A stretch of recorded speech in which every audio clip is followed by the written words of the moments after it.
hadir, Bu. Angel, Densiana, Deva, Thea, Vita, ada semua ya? Baik, Ibu minta siapa yang bisa memimpin temannya menyanyikan lagu nasional? Silakan kita menyanyi lagu apa hari ini? Garuda Pancasila. Baik, Garuda Pancasila. Silakan diri semua. Oke, baik kawan-kawan, mari kita menyanyikan Garuda Pancasila. 1, 2, 3. Garuda Pancasila, akulah pendukungmu. Patriot maju, maju, ayo maju, maju, ayo maju, maju. Baik. Di sini Ibu minta ya kalian tetap semangat menjalankan aktivitas kita walaupun keadaan memang cuaca sudah sangat buruk ya. Jalan kita juga sangat tidak baik, tapi Ibu harap itu tidak mengurangi rasa semangat kalian untuk belajar dan berangkat ke sekolah ini ya. Karena sebentar lagi kita akan mengadakan ulangan semester 1 ya. Ibu harap kalian kehadiran yang diperhatikan, tugas-tugasnya dikerjakan ya. Kalau berjalan silakan datangi guru mata pelajarannya ya. Nah, sebelum masuki materi, minggu lalu kita belajar tentang apa? Demokrasi. Tentang demokrasi. Ada apa saja di situ? Ada hakikat ya. Ada apa lagi? Ada dinamika. Ada dinamikanya. Terus apa lagi? Membangun kehidupan demokrasi. Demokrasi. Ya. Ada apa lagi materinya? Penerapan demokrasi. Nah, minggu lalu sudah beritahu ya. Demokrasi, contoh demokrasi yang ada di lingkungan sekolah kita. Pemilihan ketua OSIS sudah kemarin ya? Ada yang golput? Tidak. Semuanya ikut memilih? Ya. Nah, itu contoh kecil dari demokrasi yang dilaksanakan di lingkungan sekolah. Baik, materi minggu lalu sudah tahu kalian. Minggu ini materi kita tentang apa hari ini? Sistem hukum dan peradilan di Indonesia. Di mana nanti kita membahas tentang pengertian dari hukum itu, kemudian ada tujuan-tujuan hukum, ada maknanya. Nah, kita lihat nanti apa gunanya hukum itu bagi kita, kenapa harus ada hukum di Indonesia ya. Sudah tepatkah pelaksanaan hukum itu? Nah, itu yang akan kita bahas pada materi hari ini ya. Nah, sebelum ke materi, di sini Ibu akan menyampaikan KD, indikator serta tujuan dari pembelajaran kita dalam bab 3 ya. Nah, di sini bisa kelihatan ya di situ ya. Nah, yang pertama itu KD 3.3 mendeskripsikan sistem hukum dan peradilan di Indonesia sesuai dengan Undang-Undang Dasar Negara. Faktornya ada 3 ya. Memahami sistem hukum di Indonesia.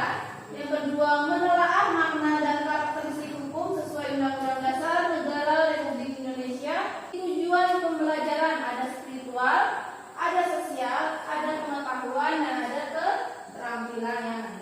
Ya. Kita ke pengetahuan spiritual dulu. Nah, dalam pembelajaran ini, peserta didik diharapkan dapat mensyukuri nilai-nilai dalam sistem hukum dan peradilan di Indonesia sesuai dengan ada keterampilan. Nah, keterampilan ini peserta didik diharapkan dapat membuat laporan. Ini ada dibagikan LKPD ya. Hasil telaah dan menyajikan di depan kelas dengan benar. Baik.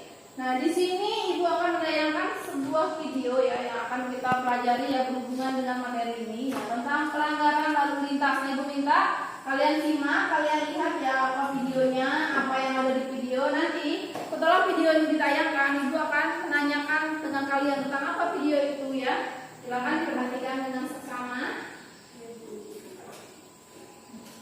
Ada ya? Silakan ditonton, jangan berisik. Baik, selamat siang. Kami himbau kepada ibu dan bapak yang membawa penumpang satu keluarga untuk menurunkan penumpangnya karena melebihi dari batas maksimal membawa penumpang. Silakan untuk para penumpangnya untuk menaiki dan mencari angkutan umum untuk melanjutkan perjalanannya. Silakan untuk berhenti. Dan kami himbau juga untuk para penumpang sepeda motor untuk tetap menggunakan helm berstandar nasional selama berkendara sepeda. Terima kasih. Selamat siang.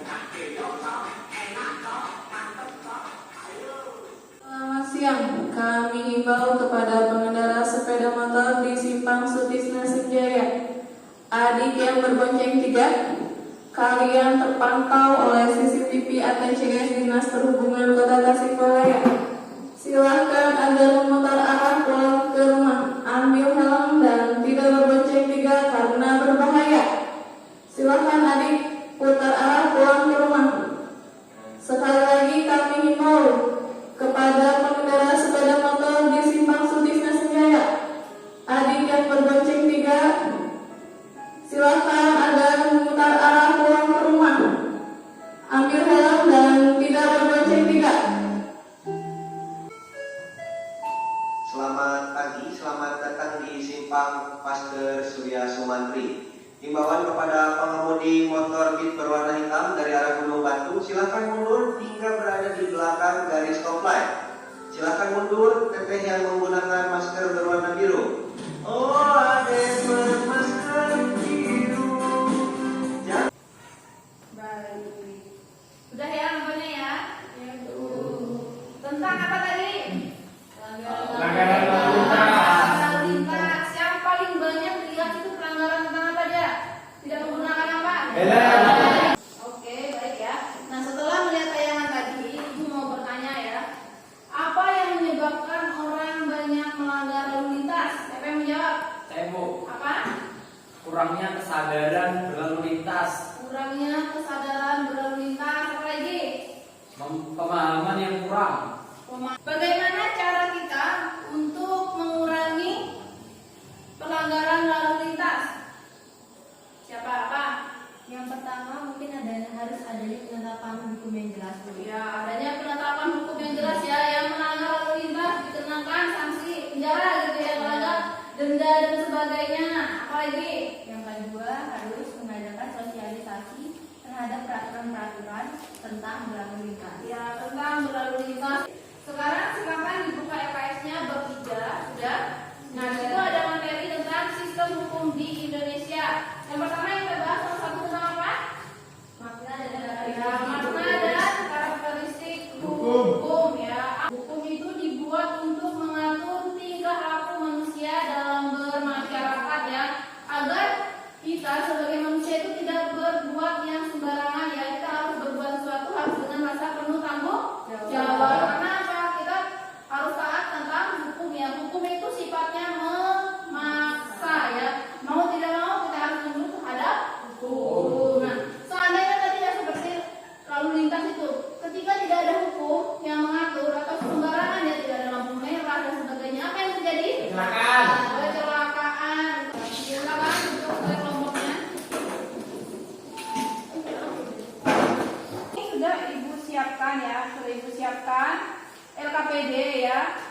Ini materinya berbeda-beda ya, soalnya berbeda-beda. Nah, ini untuk kelompok 1 berarti tentang pernikahan, kasus pernikahan anak sekolah. Ini kemudian tentang petunjuk dalam pengerjaan LKPD. Dan bacalah petunjuk dalam LKPD ini dengan seksama dan kerjakan tugas. Silakan mulai dikerjakan, jangan berisik, tetap kerjasama ya.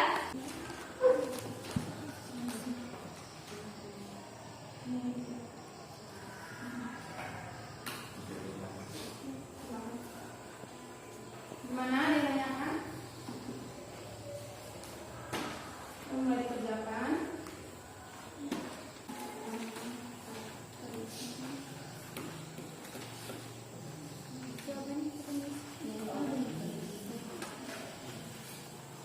Dibagi soal nih.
Terjadinya pernikahan dini di kalangan para pelajar terjadi karena kurangnya sosialisasi.